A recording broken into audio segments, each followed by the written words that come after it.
Welcome to this month's Ask the Expert video. I'm Chuck Forbes, Manager of Client Strategy. This month our question is, Chuck, how heavily should I rely on conversion rate and bounce rate optimization? Now, first of all, if you're running paid campaigns, you've probably analyzed and have heard these two metrics often before. They're very important for your campaigns, but also it's more important to understand the context of what these are actually telling you versus the goal of your campaign. So let's get into it and start with conversion rate.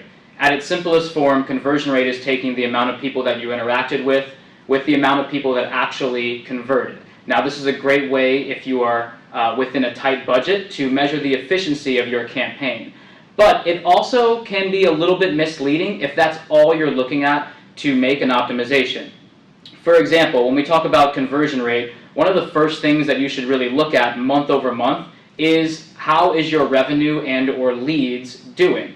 Did they increase? Your conversion rate is essentially can be affected by the higher percentage of people you talk to versus the higher percentage of people that actually converted. But it doesn't mean that you didn't make more money or get more leads. So, for example, if I talk to 20 people and 10 of them convert, my conversion rate's 50%. However, the next month, if I talk to 50 people, so my percentage from 20 to 50 increased, but I got 15 conversions, that percentage of people I talk to is a higher percentage than the conversions month over month. However, if I look at my return on investment and my number of leads, it's higher.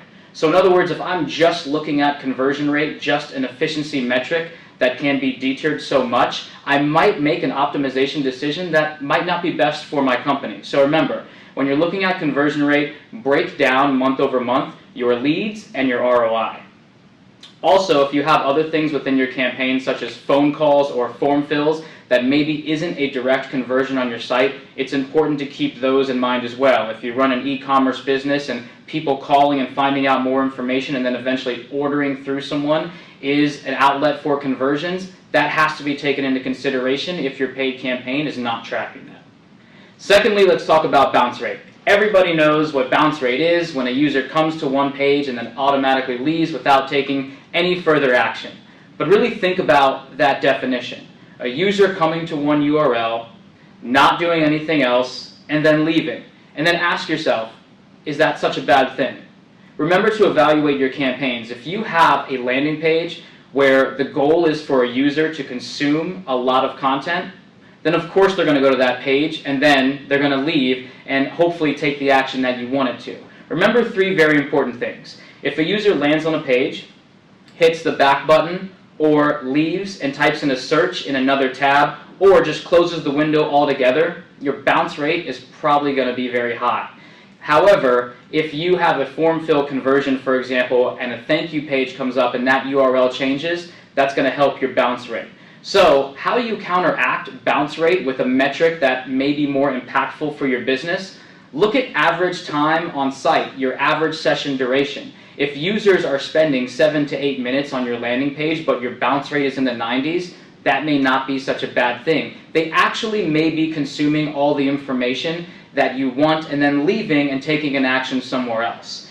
A better idea would be to actually get a bounce rate that is conducive to your campaign. So if you look at your landing page and say, I know users who spend less than 15 seconds on this landing page cannot possibly be getting the amount of content I would like them, that's considered a bounce. That would be taking the metric bounce rate and tailoring it a little bit so it's specific to your needs and your goal. Again, bounce rate is very important. However, it doesn't mean that your campaign is unsuccessful if you have a high bounce rate. So conversion rate and bounce rate, they're very important. They measure efficiencies of your campaigns. They also measure what users are doing on your site. But just understand the context of them. Don't make extreme, big campaign decisions when it comes to optimizations and what's next, just solely based on these two metrics. Do your research, understand how your campaigns are performing, and make a better decision with more data.